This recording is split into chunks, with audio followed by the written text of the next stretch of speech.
طولانی ترین قطار جهان را ببین.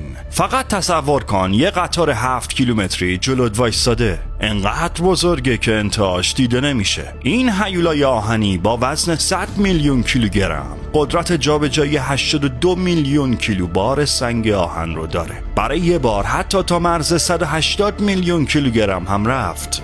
عددها عادی نیستن. این قطار به اندازه یه ناو هواپیما قولاسا سنگینه. 682 واگن، 8 لوکوموتیو. موتورها از جلو تا انتهای قطار پخش شدن تا بتونه روی ریل دووم بیاره. با اینکه قدرتش دیوونه کننده است، اما فقط با 27 کیلومتر بر ساعت حرکت میکنه. چرا؟ چون وظیفش حمل بارهای فوق سنگینه، نه مسابقه دادن. و جالبتر این که فقط یه نفر رانندشه. همه این عظمت فقط با یه راننده کنترل میشه.